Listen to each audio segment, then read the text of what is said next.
You're going to learn a lot from.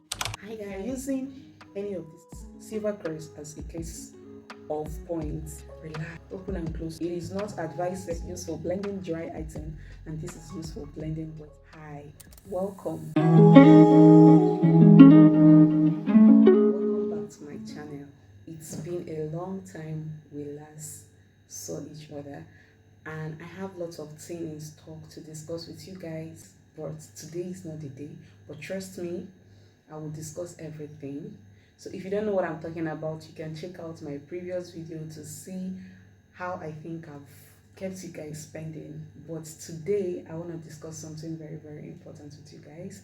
If you're using any of this type of blender that doesn't have lock, you know, some of the blender that we typically used to use before now are the types that when you put it, you either screw it and it gets locked, but these ones you just have to place it on top like this, and that is it. So I want to use silvercrest as a case of points while talking about these blenders. So some of the issues and problems that people that use this type of blender complain about. Please, I would need you to pay attention and give me your time, and you're going to learn a lot from this video, and it will help you to use your device productively and durably, if there's anything like that. Number one thing I would love to discuss about is why using this type of blender is the button. As you can see, the button area, we have about 3 control buttons here. This one regulates the speed of the blender, and this one is basically what you use to smoothing whatever you are blending, and this is the fast button. So whenever you are using this blender, it's important that these 2 buttons are not on at the same time. You don't have to. Why this one? Although this one, once you press it, it retracts back by itself, but this one doesn't. So anytime this one is on, you don't have to use this one. So you have to turn this one off while you use this one. And this one basically is used for breaking down particles. You have items that are, let's take it for instance, beans or corn. You have items like that that you are blending. You just have to break it down first so that it will help the blender not to overwork itself while doing the smoothing job. So this one breaks it down, then this one helps to smoothen. But make sure that both of them are not on at the same time. And this is the speed that controls, like you move from level 1 to level whenever, however you want to control the speed of the item that you are blending. So that is one. The second thing you have to consider is the leaking jar. Yeah, a lot of people have complained that their jar usually leak. Now I want to show you something. So under this jar there is a place that is written open and close. Open and close. So a lot of people don't usually close it very well, and you know, this thing, while it blends, it vibrates, and by the time it's vibrating, it's loosening the knot. So this knot, why it keeps losing, this place that is being tightened gets loose. So what you have to do is from time to time you get to lock it back. You grab some, from time to time you get to the same way it is here is the same way it is with this same blender. I've been using this blender for a while now, and I've not had an issue with it. So what you have to do is to always make sure that from time to time you get to lock this, and that will solve the challenge of leaking. Except it's leaking from the body, then you know you entirely have to get a new cup or jar for blending your item. The third thing on my list I want to discuss with you guys today is the wattage, or should I say currency. Basically what I'm trying to say is things that transfer power to this machine while you're using them. So it's very important that you don't use lower channel of current to transfer to this, because it's going to weigh it down. For instance, this is 8,000 watts, capacity blender. So you cannot be channeling it to a source where the power is lower. It will get the blender spoiled. There was this time when we moved into a new city, we were going to use electric cooker.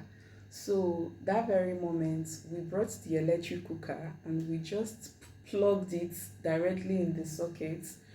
We didn't really have this idea that you need some special uh, wire that will connect it before you'll be able to use it, and the entire area didn't have light because of that. So we have to call electrician to come and change the power source for us. That was how we were able to use that part. So the same thing happens to powerful blenders like this. You don't have to use lower uh, channel of voltage to transfer power into this.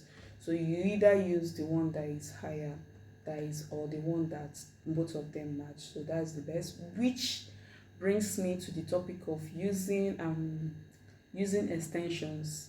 So the same thing, when you want to use extension, if at all, it is not advisable, but if at all you want to make use of extension, make sure that it's extension that the voltage capacity is high or that would match the blender that you are using. The same with any other electrical gadget or device you have at home. It's not just about blender.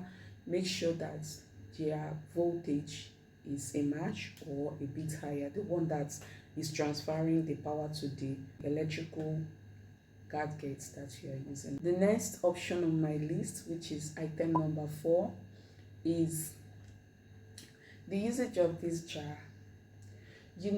Like I mentioned earlier, most of the blenders we do have before now are the blenders that once you put them, you screw them and lock them in, so it gets to be tight. It will hold tight on the engine or the machine of the blender. So, but in this case, we just have this. It's just like, oh, I just placed it here, which means whenever it's vibrating, it's going to be shaking and all of that. It makes it quite unstable. So what I'm trying to say, a lot of people, it also contributes to the leaking of the blender because the teeth get to start chipping as well. Because if you allow it, the more it's vibrating, it chips off the blades of the blender. It's going to get it damaged. So when you have blenders like this, when you want to blend with them, ensure you have your hand placed right on top of it.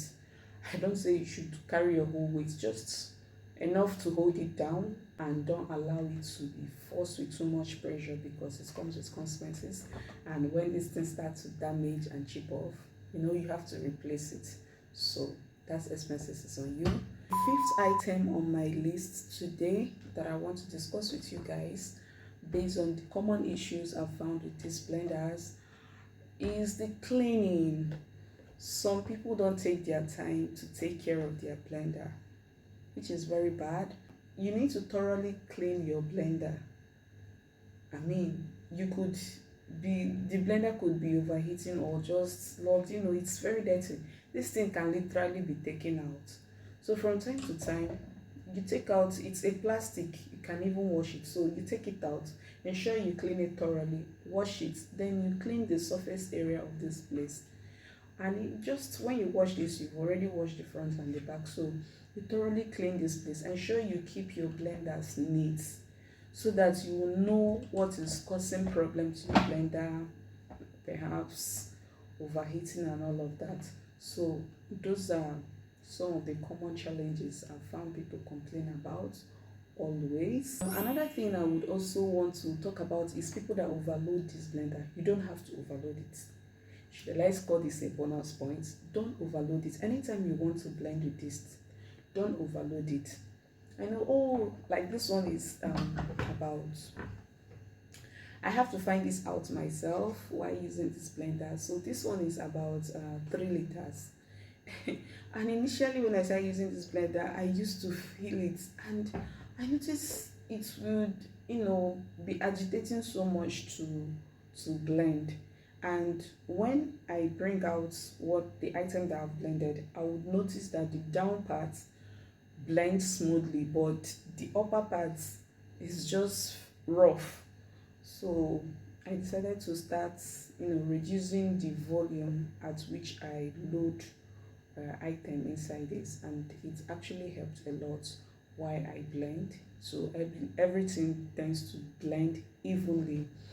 The same thing with this, the same thing with this. And lastly, this this is for wet item, this is for dry item.